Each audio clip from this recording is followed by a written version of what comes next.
Good evening, and for the final time in 2025, welcome to Footy Furnace Trade Edition, and what a show we've got for you tonight. 12 deals done today, 5 didn't get done. We'll get to it all in a few moments' time. Alongside me are a couple of Brownlow medalists, James Hird and Jimmy Bartel. Tom, great to be here. Looking forward to your views and opinions tonight. And Cal Twomey, who had an unbelievable couple of weeks. Welcome to you tonight. The Macca's menu is absolutely stacked, Cal. What takes your fancy? So much on the menu tonight, Tom. So let's have a look at it, because I just can't wait to hear from James Hird about the Bombers and whether they made the right move on Zach Merritt. So much ground to cover. There's the hanger, the Charlie deal, what went wrong with Jai Simpkin. Can't wait to get into it. And you broke the Christian Petrarca story as well. But the biggest news of today is quite clearly Essendon's captain, Zach Merritt, who was unable to get to Hawthorn. Take us behind the scenes. What did Essendon want from the Hawks that meant this deal fell over, Cal? So with about half an hour to go in the night, Hawthorn made its final offer for Zach Merritt. So as we see, this one would have received Hawthorn getting Zach Merritt and a 2026 future third-round pick in exchange for picks 10 and 22 and a future first-round pick, as well as Henry Hustwaite. That didn't fly for the Bombers. So the Bombers wanted 4 first-round picks to make this deal happen. So that was pick 10 this year, 22 this year, a future first-round pick, and then a future first-round pick, plus a future second-round pick thrown in just for the fun of it. So 4 first-round picks and a future second, and the Hawks just said, we're not doing that. They're not doing that. They didn't want to buy into the future that much. And no player was involved, Jimmy, apart from Henry Hustwaite. Well, that was going to be my question, Cal. Were any other players discussed apart from Henry Hustwaite? Because that name was pretty solid throughout the wheeling and dealing. Not one. And here's we see some of the dealings, Tom, because Tom Petro was central to all of these dealings throughout the day. We see the animation across the afternoon as well, right throughout the night. It was a pretty forlorn Hawthorn-looking box, Hirdy, right at the end there. What did you make of the decision from the Essendon to not do this deal? Yeah, well, look, for me, it was strong by Andrew Welsh. I think it was all along that he wasn't going to trade Zach Merritt. And I think he's come in as the president and said, right, I'm going to draw a line in the sand. This club is going to be run in a certain way. So just focus quickly before I keep going on Tom Petro. He's not happy there. There's a few swear words going on. But he's come in and he said, I want to draw a line in the sand. This club's not going to be walked over like it has been. But I think what it highlights to me is not necessarily that, yes, Andrew Welsh has been strong, but the environment of that football club, that so many players wanted to leave over the course of this year, that's what Andrew has to fix and get done. Yes, you can talk about we're a strong club, we're all united, but now it's time for actions and to put an environment where players don't want to leave. And I do feel for Zach Merritt, because Zach has been at that football club for 12 years. He's won 6 best and fairest. He's given his heart and soul, and he doesn't believe the environment is one where he can perform to his best and they can go all the way and win a premiership, and that's why he looked over the fence. It's obligated on Essendon now to give an environment where Essendon players can get better and then win games and go up the ladder. Tom, you spent a lot of time on trade radio with Hirdy, and so you get a lot of callers and a lot of texts coming in. Of course, it would have been by the minute from either side, Hawthorn and Essendon. Your feeling right now, once you got the sense of both supporter groups, do you feel like one of them thinks like they've won, they both think they've won or come out of it okay? Hawthorn haven't overcommitted, Essendon have stood their ground? I've got no idea what the supporter groups are thinking. I haven't had a chance to get a temperature check of that. But during the week, it was unfolding. You would have got a general sense of Hawthorn go to a certain point. So I think when Zach Merritt met with Hawthorn, a large portion of Essendon fans thought he should get out. And then over the journey, I think they walked it back a little bit, Bombers fans, to the point where I think there's a lot of Essendon fans now who are quite happy with the stance that the Bombers have taken. I think they're divided. I think the Essendon fans... 50-50, I don't know if it's 50-50, but they're divided in terms of Essendon fans. Some of them want to see Zach go because they felt like he'd betrayed what they were doing. But there's some that said, no way, we want our captain here and we don't want him to go. In terms of answer your question on Hawthorn supporters all week were pretty adamant. There's a point we go to here, we don't go any further. I think that was it. And were they right to not go further, Cal, do you think? Well, the big talking point was the Henry Hustwaite bit, because he was the only player raised in discussions. Now, Essendon made it clear through the conduit, being Tom Petro, throughout the past couple of weeks, that if any deal was going to proceed, it had to include a good player. Now, this is no disrespect to Henry Hustwaite, but he's played 10 games. No one knows if he's going to be a good player or not. He's been playing in the VFL. That wasn't going to tip the scale to Essendon's way to say, let's get this done. So my question to you guys is, did Hawthorn take too long to make this official offer yesterday? Because in quarantining their own players from then getting any bids from the Bombers and saying, OK, what about him, him and him, in that time elapsed, it didn't make any moment to do that. So they just got stuck. I think there was errors on all sides, Cal. So I think Hawthorn took too long to make the first error. I think if Tom Petro had his time again, he wouldn't have played nice guy for as long as he did into really yesterday or even this morning. And I think Essendon, my view is, they've missed a trick to rebuild the club. Now, this is not to say that Essendon should have settled for whatever the Hawks were offering, but I think 3 first-round picks in the end would have been a reasonable start to rebuild the club and rid yourself of the drama that is now going to be associated with next year. I don't believe it's going to be that easy for everyone just to move on day one of pre-season. It won't be day one of pre-season. It'll take a while to move on. I think there'll be a lot of discussions behind closed doors. I want to ask you, Cal, what Gold Coast did with to get the picks to Melbourne. They got enough picks by the Flanders trade. I think it was pick 7. They got pick 7. 8, yep. So when they went after Petrarca, they knew they had a hand that they could deal around. Pick 7 and 8 wasn't going to do it exactly, but there was enough there. There was killer blows to do it. I don't believe Hawthorn ever had the killer blow to get Zach Merritt out of Essendon. I think there was a feel that it was going to be untenable, and that was the leverage. And it didn't turn out to be the leverage. The untenable didn't turn out to exist. We didn't speak, did he? We didn't speak. And Tom Petro today was the first time we heard on the public record that do you think wanted untenable's fair? Or do you think if you're going to do a deal, I understand that you can try and make it untenable for the player to pull them out, but isn't the fairness to go in with what you think will get them out? Absolutely, and I think they put forward a really good offer, but as you say, there wasn't a really super part of the deal. There wasn't a top 5 pick there. They tried to look around if they can move pick 9 up the board. Today they slid back. It wasn't even a top 10 pick in the end. Because Essendon had to then sell that to their supporters. I mean, Andrew Welsh and his crew couldn't go then to support and say, that was the thing. I just don't think that would have flown after the stance he took and the club took 3 or 4 weeks ago. But they ended up considering it. And Tom Petro spoke today on Trade Radio. And then Matt Rosa, who's the list manager, who's really been in the background this entire time as Andrew Welsh has led the show, spoke after the trade period finished. He's in a position where he feels like he's given his all to the Essendon Footy Club over the last 12 years. He needs a fresh start and he wants to chase success at Hawthorn. I did state last week that obviously we didn't really want to hear offers. An offer lobbed yesterday in our inbox. So, yeah, with 36 hours to go in the trade period, it was quite late. But out of respect for Zach, we did have conversations. But we've been really clear all along that Zach's a required player. He's an important part of what we're doing. We believe in what we're doing. We believe we've got really good young kids coming through. So this is a list that's been ravaged by injury, Jimmy. They've brought in Braden Fiorini, they've lost Sam Draper, and they've moved around the draft order a little bit. How do you rank what they've done over the past few weeks? Well, I think they've stuck strong to the plan, and I've just given them a draft grade of B, or an overall grade, not just a draft grade. I think they've got great picks in 5 and 6, and even you throw in pick 21, that allows you options whether you want to try and push up the order and target another Dersma that is sitting there in the draft. So they've got good draft capital as well. There was no mass exodus. It was really Draper, who they were probably expecting was going out. But do you think they missed a trick, Jimmy, or not? No, because their plan. It doesn't matter what I think, but their plan was. No, it actually does matter what you think. Like, you're an expert. You're a Brownlow medalist. No, if you think they've done the right thing, then that's fair. No, I'm viewing what their plan is, and I'm reviewing where they've landed. And they stuck strong to the plan. They've got high draft picks. They've got enough draft capital. They didn't lose a lot of people. If they can fix their injury list, well, then we can actually have a better assessment of what their list is. Yep. Cal, Matt Rosa there talked about who's happy with the young kids coming through. How do you rate Essendon's young kids on a scale between 1 to 18 on what's out there in the AFL? There's a big gap between the 2017 and 2022 drafts. That's the big hole, and they're feeling that now. Those guys would be 22 to 26 on their list in terms of age, demographic. They don't have many in that bracket. So that's where I think they're happy and bullish about the last couple of drafts. Yeah, the Nate Caddy, Isaac Kako, Archie Roberts, a couple of the players who come through there. But that's why they need to go hard again this year. They have to get this year's draft right.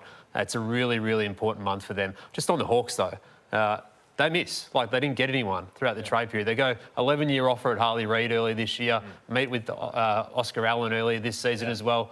Do they get better out of this trade period? It has to come now from within. Hopefully, from their sake, it's a Will Day getting to the finals here, and that being the difference. But no extra additions throughout the trade period. And it's unusual for the Hawks to miss as well, especially over the last couple of years. Super aggressive, but they weren't willing to give up those 4 first-rounders and a second-rounder for Zach Merritt. The other big trade story today, well, late today, was Charlie Curnow, who's found his way to the Sydney Swans, despite Cal never actually nominating Sydney as his club of choice. He left the door ajar for Geelong really into the last 48 hours. So Sydney got Curnow, pick 31, 42, and a future second rounder in 2027. Carlton got Will Hayward, which took a bit of work, I reckon, Cal. Pick 11, a future first, and a 2027 first rounder as well. That's a big deal. That's a big call. That's a big haul for Carlton. This is one of the biggest deals in trade history, and it came down to the final 5 minutes. That 2027 future first-round pick, that was the final piece that they'd basically been arguing over all day until this moment when Robbie D'Orazio, Paul Connors, Chris Kane, the list manager, and there's the clap here, the handshake with Graham Wright. That is the deal there between both parties. So this was the big part, that last pick, and it came down to that. The offer changed throughout the daytime. You reported yesterday around that original offer. Then Ollie Florent went to the Blues separately and independently. Will Hayward and Ollie Florent didn't want to leave Sydney to begin with, but they got their heads around it. And overall, Carlton loses a very good player, but stocks up in its draft and gets some good ammunition behind him. And Sydney get the opportunity to be a contender again. I mean, I think we all thought that Sydney have this excellent midfield, good back line, but they weren't able to convert up forward under pressure. So I think Sydney are big winners through this as well. It always felt, though, Cal, that Carlton were prepared to do this. And if you look back at Essendon, that never really the sounds came out, but Carlton at all times, or as we got later in the 3 weeks, there was a very good chance this happening. There were noises coming out of Carlton. Yeah, I think Michael Voss is about the only one who really absolutely shut this down, didn't he, Tom, a couple of weeks ago on radio? He said he wouldn't even pick up the phone, wouldn't bother with the phone call. Well, strategy, really. Yeah, absolutely. I understand that, but they picked up the phone. They answered the phone call, and he wasn't going back there as soon as he made this pretty obvious that he wanted out. And so I'm sitting at home listening to it all, and the Ollie Florent deal gets done earlier in the day. Why was that done separately to the Curnow deal? There was some salary cap implications to that one. So that was, I'm not going to call it a salary dump, but it more or less was. So it was a future third-round pick. He's a better player than that. They wanted to get that one done and out of the way, and then they could actually focus on where the value was in the trades for Curnow, because he wasn't adding much different to the deal anyway. They weren't particularly that keen on him, but it made sense to get his money off the books so they could fit Charlie Curnow in. The Blues, Jimmy, how do you rate what they've done? Yeah, it's a busy time. I've given them a B+, and if you unpack it all, there's quite a bit there. I think a number of those guys you brought in are actually... We identified Carlton needed a number of different things, and they've tried to address them. Hayward is a very good forward option. Reedy in the ruck there. We don't know yet how Chester's going to pop. He certainly came in with big raps in the draft. We know Ainsworth has got some talent on the forward line and Florent. But the big thing for me, Curnow wanted to leave. If the pick he got for Silvani was pretty good, the compo pick, you're never going to keep up with the Koning wage offer there. And Durden, of course, I think what you've added with Ainsworth. But for me, the important thing, Cal, is 9, 11, 31, 42, and then some future picks as well. That's the Harry Dean cover, and that's the Cody Walker cover. Yep, and they're sorted. They're sorted. They're multiple picks for multiple years going ahead. So they've got picks, they've got talent, and they address some areas on the ground where they need some serious work. Purdy, are they better next year than this year? The Blues? Yeah.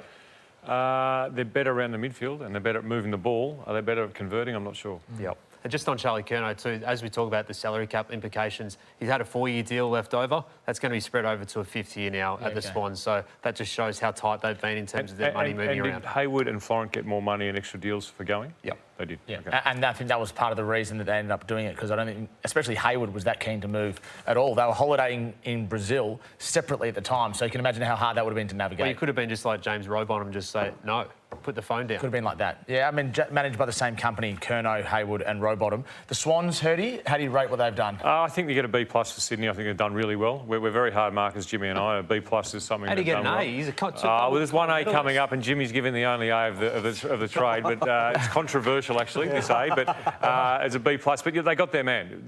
As I said before, they needed a key forward. They've got their key forward in the likes of Lockett, Lance Franklin, maybe Kurt Tippett out to the side, Barry Hall, and now Charlie Curnow. So fantastic work. Roses, Sarong, picks 31, 42 and 63.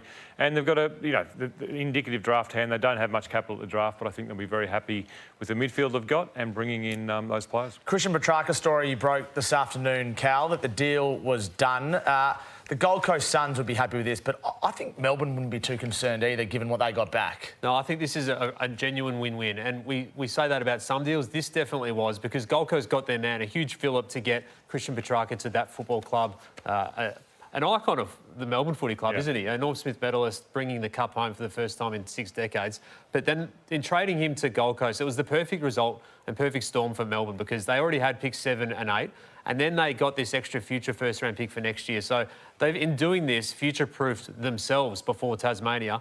They'll have 2 picks this year, 2 picks next year. That'll be 4 years in a row of 2 first-round picks. So that's 8 first-round picks across 4 years. We speak about Essendon with loading up on young talent and getting in before the Devils. Well, this is part of the strategy. They've done that here with Petrarca. A lot of picks going either way, but the headline act being Gold Coast gets their man, Demons get their picks. They've been talking when the new CEO came in, coach came in, they're contenders. They think they'll be up there in the finals. Do you think they have to reconsider that view, looking at the players that have gone out and the picks that have come in? Probably.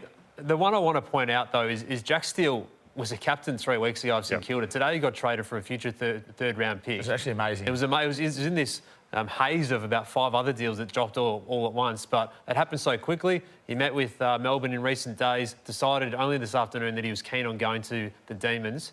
He's basically the future third round pick that Melbourne got for Clayton Oliver has essentially just been moved on to get Jack Steele. So it's Oliver out, Jack Steele in. Well, let's call it money moved around. Yeah, let's call it as it is. Like, Jack Steele is a similar age, slightly more reliable, better character Clayton Oliver. Like, that's why they've done it. They've moved Clayton Oliver because they were unsure about his character off the field, and they brought in Jack Steele, who's got an exemplary character. He just wasn't fitting in at St Kilda. I agree. It's the most underrated story of the trade period that St Kilda's moved on its captain, and we all go, oh, yeah, that probably makes sense. They don't even have a captain at the moment. It's probably going to be Cal Wilkie. Jamari Ugle-Hagan, who would have thought this 4 years ago, that he'd be traded to Gold Coast for pick 74? Jimmy, it's quite remarkable that a key forward who promised so much can finish his time at the Western Bulldogs in such a whimper, really. It's a 1-year deal worth no more than $250,000 with various triggers for a second year.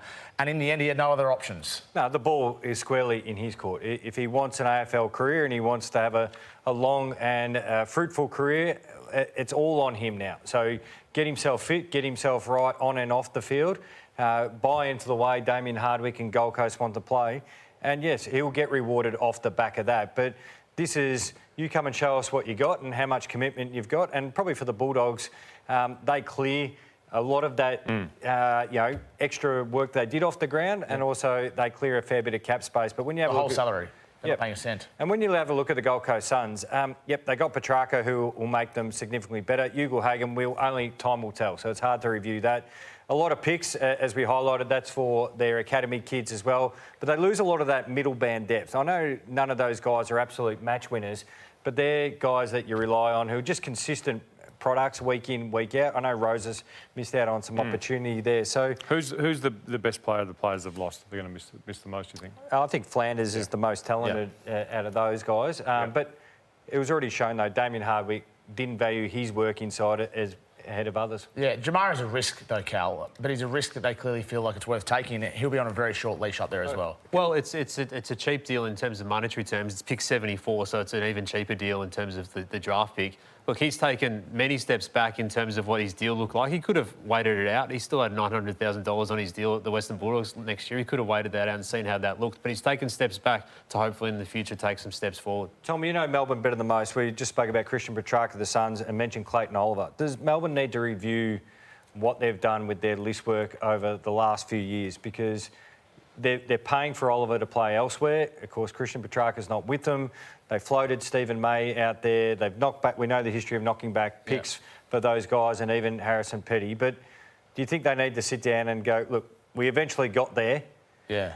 I think I don't mind what they've done this year, but I think it's a year too late. And I said that last year as well. I understand they pushed the chips all in because they're the premiership hero. They just held on an extra year, which I understand after a flag as well, but they could have got a lot more for Oliver last year. They could have got a lot more for Christian Petrarca last year. I get it. Could they have Petrarca, though? Like, they ended up with 7 and 8. I think they've got themselves out of a really bad, a bit of a disaster by the Petrarca deal. They've actually worked that really well. And the circuit breaker was moving on the coach, which allowed them to sort of start afresh as well. So I think it's a fair question. Clayton Oliver, the Lexus of Blackburn, keys to the game. A future third, Cal, for Clayton Oliver, who is a 2-time AFL Coaches Association Player of the Year. Incredible, isn't it? And it's a great result for the Giants. They get this guy cheap as chips. 5 years to go on his deal, so that is a significant. Do we know the money or approximately? Look, it's been looking like it was half-half all the way through, hasn't it? I mean, that was the sticking point, though, wasn't it? That was taking some work-throughs today, whether he was even willing to take any pay back. But he's been on that $1.3, $1.4 million deal for those remaining 5 years. The Giants will be better for him, Jimmy. Oh, I totally agree. And just look at the Giants. We think they've got a B+, and purely because they've got one of the best player in the competition 4 or 5 years ago for pick, 70 odd, and they're only paying half his fee. So that's a fantastic deal.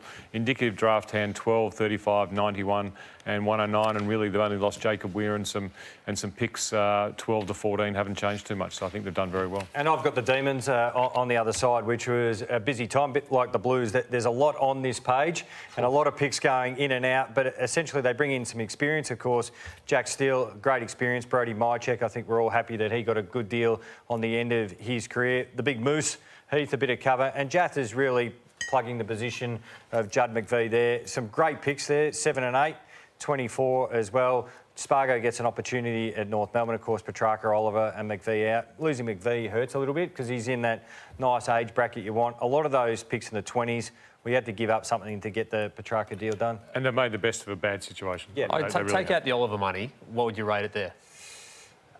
Yeah, you're probably moving up to a B. And that's probably the bit that just... The money and the pick they got back. Yeah. But they pushed themselves. That was a cultural decision, wasn't it? Yeah. I think there's a story behind that might never be told about exactly why they did that. And I think if we knew that story, then we'd probably understand why they've done it the way they've done. But that was looking like it was going to be a D or a D- 3 weeks ago. So I think they've done really well to pull themselves out of that position. And they've got a future first rounder in 2026, which will help on this regeneration or whatever you want to call it. All right, up next, Rowan Marshall. He didn't get to Geelong. What did the Saints end up saying no to? The Saints' busy trade period as well. Jack Steele, they've got so many more. The Licker story with Cal Twomey and Jai Simpkin. He tried to get to Collingwood and he failed. All the details coming up next on Footy Furnace Trade Edition. OK, let's talk about Rowan Marshall's failed bid to get to Geelong. Sam Edmund reported about a week ago that there is no way that St Kilda's going to do this deal. It's exactly how it played out, Cal, but Geelong had a dip. What were they offering about 15 minutes before the deadline? They waited until about 7:15 before they went to the Saints with an updated offer. So take us back to the start of last week. It was pick 19, that was on the table. The Saints at that point said, yeah, we'll think about it, look at a future first. Instead, at 7:15 tonight, they offered pick 19 and a future second pick. Yeah. That was knocked back, and they went again. They went again. They offered a 2026 future first, pick 40 for this year, and something in 2027. So essentially they had 2 opportunities for St Kilda to say yes to, and they didn't. So, Jimmy and Hurdy, what do you make of the Saints' stance there? Well, they're pretty strong, and it looks like they want some forward cover for a bit of time while Max King gets his feet back underneath him in the forward line, because clearly Tom DeConey is coming in to be a ruck and take a lot of his ruck minutes, and we know Rowan Marshall is an exceptional #1 ruck. So I think they want a bit of both, a bit of cover to go into the ruck and the forward line. So as far as depth, and you've already got the player, hang on to him.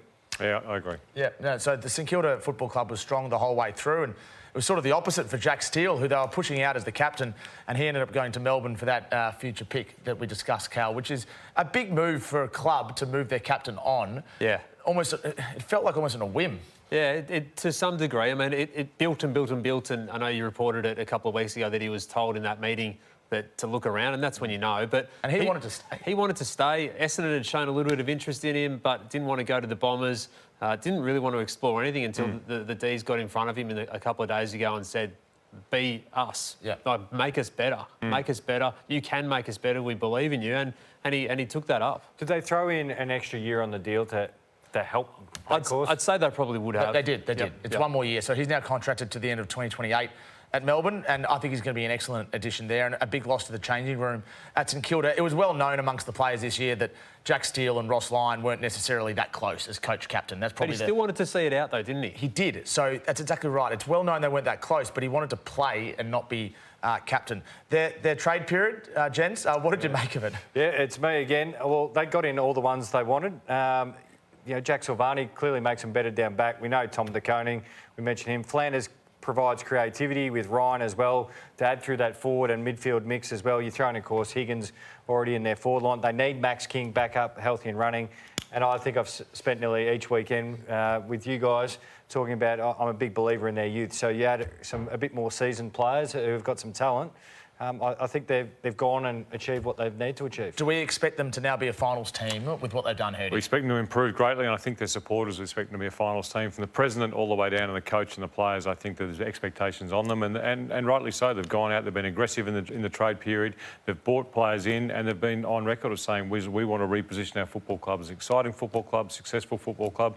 So yes, there is pressure to make finals this year. Interestingly, it was Ross Lyon who fronted the media after the trade period tonight. Well, he's the footy manager now, isn't he? Yes, that's true. But it's still interesting. He's still also the coach. He was the only coach doing that. And the question was posed about them reneging on Lecalia, and he said reneg's a strong word.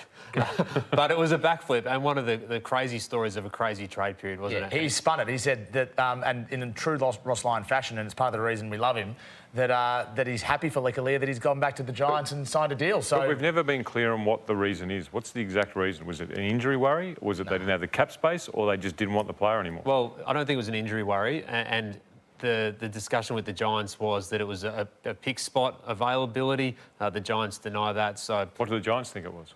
Well, I think cap space would be an issue. So but now they've cleared a bit of cap space in Jack Steele going as well. So either they didn't have the money or they didn't want to spend the money on Lecalia. Yeah, they changed their mind. Yeah. And because they could have gone through the pre-season draft by putting that money on his head, no one else would have paid it. So it wasn't necessarily a list spot of the fact that it was a draft pick. It was just purely financial. And in the end, until you sign the deal, I guess that's their right and that's what they want to do. Tough for Lecalia. Yeah, but he's still got a job. It's not like he's out of a job. He's still at the job. No, I'm not saying he's got a job. He's got a very good job, but it's still tough. It is tough. Yeah, he was in Barcelona at the time as well. Tough in Barcelona. Yeah. Tough in Barcelona, I'm sure. At Camp Nou or something like that around that Herdy. Collingwood Footy Club, they actually ended up doing not a lot, Cal. They threatened to do a bit. They had a crack at a few, but they couldn't bring anyone in, and they had a sort of a flirt with Jai Simpkin in the end. Oh, that's one way to put it. They made a phone call that lasted a good 3 seconds, I think, in the afternoon today. It was, hey, we've got a future second-round pick for Jai Simpkin, and I'm not even sure there was a response before the phone was hung up. But that was never getting it done. They weren't going to offer their future first pick as well. The value for both of these clubs was very different and diametrically opposed on what they saw Jai Simpkin as. And he's a captain as well. Do we know the value that North Melbourne had on Jai Simpkin? Because he is captain, and they did say, well, you can go explore your options. So well, he told them he was going to explore his options more than them saying, go and look. And to be honest, it's a little bit like the Zach Merritt situation.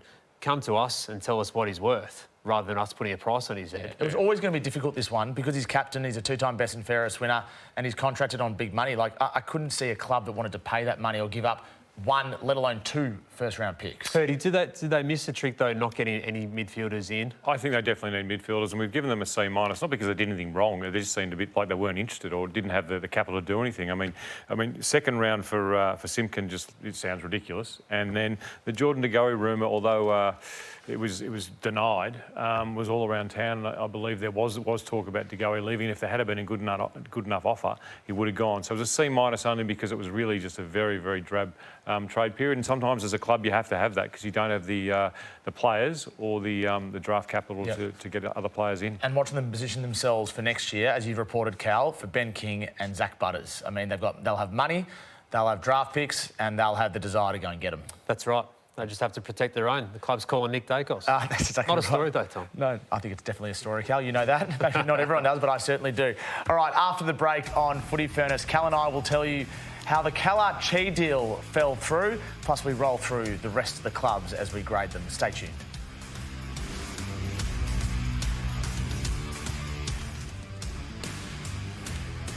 You're watching Footy Furnace Trade Edition. Herdy, let's go to deal or no deal, thanks to Brady Hotels, the best deal in town. And the question that we've held back specifically for this proud segment is, do you think Essendon should strip Zach Merritt of the captaincy? Ooh, that's a tough question. No, I don't. I think he can still be captain. It's going to take a lot of work and he's going to have to walk back into the Essendon Football Club and mend some bridges. But he's clearly the best player, and that's not the be-all and end-all of being the captain. But he's clearly the leader of the group and the emotional leader of the group.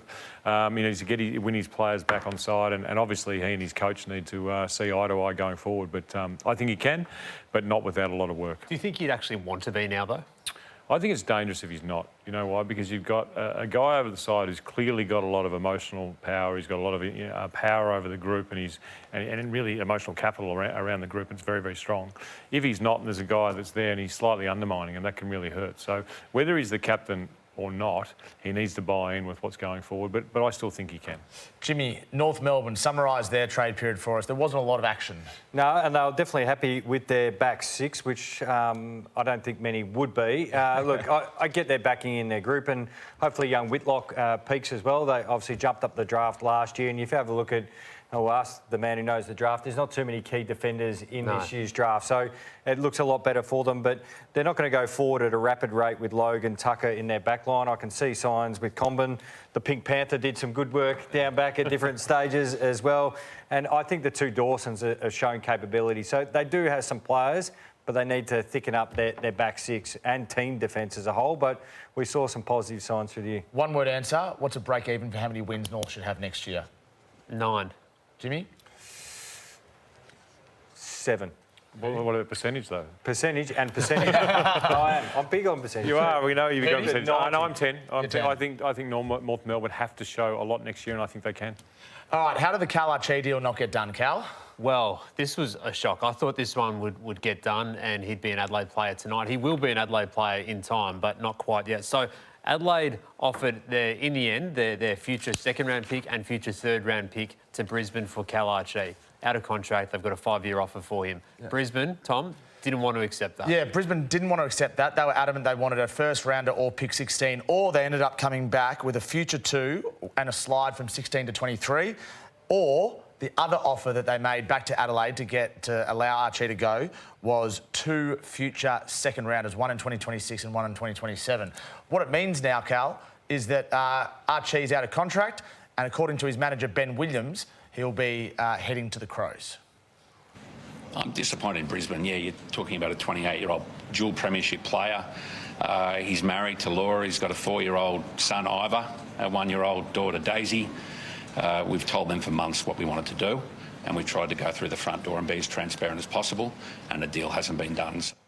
So, Cal, it used to happen a lot that players are walked through the pre-season draft or through the draft. It's threatened, but it doesn't happen that often. Is this unusual? This is rare, absolutely, particularly for a back-to-back premiership player who's not leaving his club on bad terms. There's been Jackson Haley, who was a younger player. That couldn't happen, that Giants and Adelaide deal. Go back to Jack Martin a few years ago when he was crossing from Gold Coast to Carlton.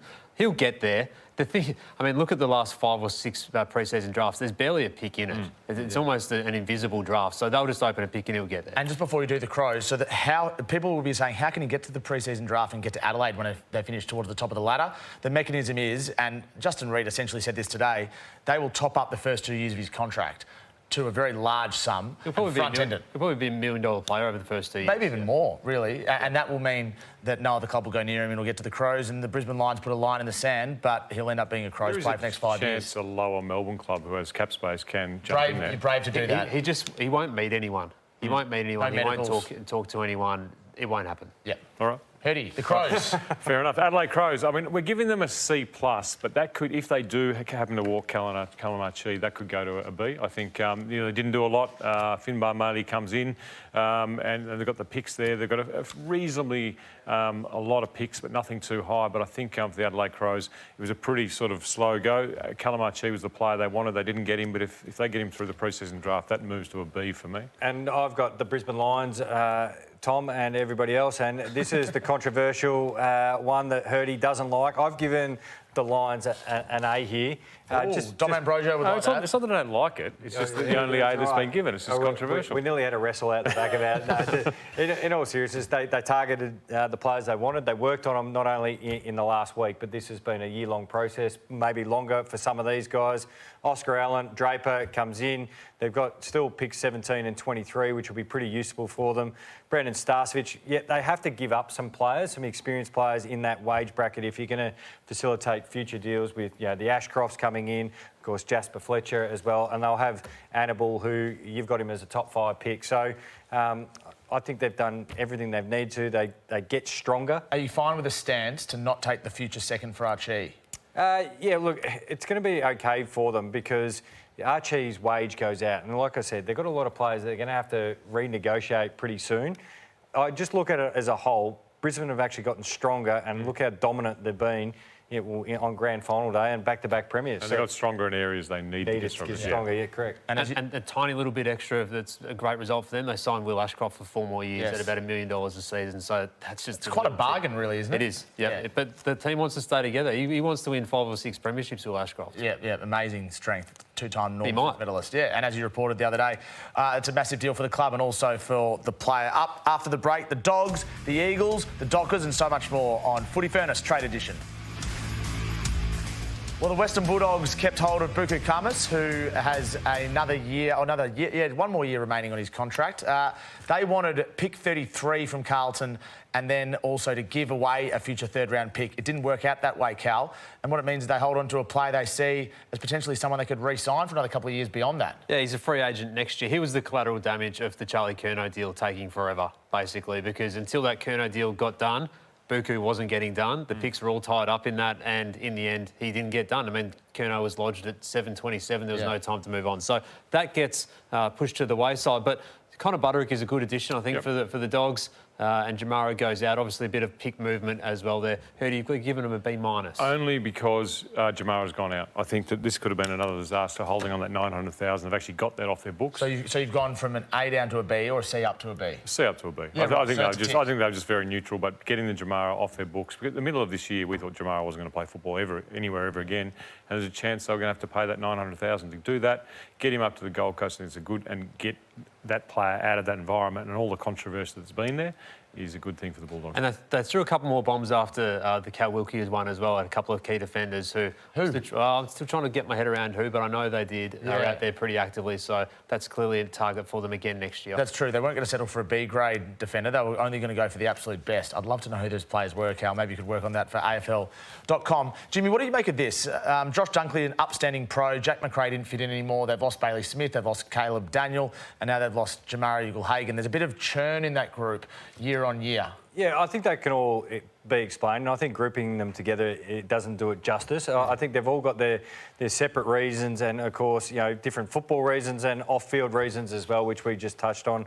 Of course, McRae, getting forced out of the midfield. Bailey Smith coming off his knee was forced out of the midfield. We touched on Ugle-Hagan and Dunkley's gone on to have an incredible career. And the one they're really missing is Josh Dunkley. I mean, you talk about the way that the Bulldogs play, the way their midfield's are very attacking midfield, they're all sort of go at the ball. Dunkley would have given them that balance, I think provide a lot more balance and had them further up the ladder. The big signature that West Coast needed was Harley Reid, and they got it a couple of months ago. How do you rate their trade period, though, Herdian? Can we expect them to start making some incremental improvements in 2026? Look, they bought with Starcevic, obviously brought in some some real talent. I think you have to give them a B. I mean, they've traded out Oscar Allen, who they really didn't want, and they worried about his injury, and they got picked 2. I mean, that in itself is a fantastic win for them. So Chess has gone out, Liam Ryan's gone out as well. They've got some really good picks, and obviously they're rebuilding talent. They need elite talent in their list, and just for me, even just getting picked 2 where they did is an excellent job. Sorry, it was actually Jimmy's grade. Do you agree that that's a B, Jimmy? Yeah, we put our heads together, and that's what we came up with as well. But select wisely at the draft, get some good development into it, and then you add it to the previous drafts as well, and hopefully we see West Coast trending in the right direction. Starcevic is a gun as well. Put the concussion stuff to the side, which is obviously a worry, but you have to work through that. What does his deal look like? It's a 4-year deal with triggers to get a 5th and then a 6th year, and that becomes a rolling protection of that 3-year element where the AFL contributes if a concussion related. He's a gun because you can play on so many different types of players. You can play on a Toby Green, you can play on a Tall, and the experience of playing in a backline that has so many quality players in it at Brisbane, I think will help the West Coast Eagles. And just he'll set a standard that I don't think the Eagles had this year. And it just proves it's a business that they played the Oscar Allen situation the way they did. That was the best signature for him, that he signed with Brisbane on 100%. That money. And it suited Oscar Allen. It's just a shame it had to work out that way for everyone, but it was completely pragmatic and it made perfect sense. The Fremantle Dockers, Herdy, what did you make of their trade period and more broadly their off-season? Yeah, look, I just don't think they did much. I think we give them a C+ only because they didn't do a lot. Judd McVie comes in, they've got some picks, they've got some reasonable picks, Reedy out, Brodie out, but really for me they were very, very quiet. Is that more a reflection of where their list is at? I think when we look across the board, they're starting 18, 23.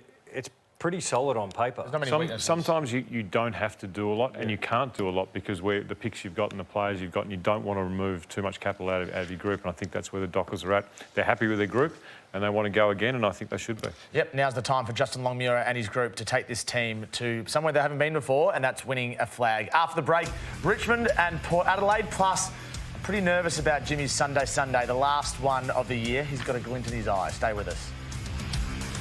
Welcome back to Footy Furnace Trade Edition. Let's get to the two clubs we haven't spoken about so far. Jimmy Bartel, the Tigers, they will be laughing going to the draft with picks 3 and 4 after the haul they had last year. But what do you make of their trade period? Yeah, Paddy Rechko coming in. He got a lifeline, of course, from the Cats as well. Young goes out for more opportunity there over at the West Coast Eagles. But the only reason they got a C+ is just because that was what they were doing this year. They were just inactive, so it's pretty difficult to grade. I love their draft hand, 3 and 4, which they obviously picked up the future pick from the Kangaroos. So they're at the pointy end. They can select some high talent or trade one of those out.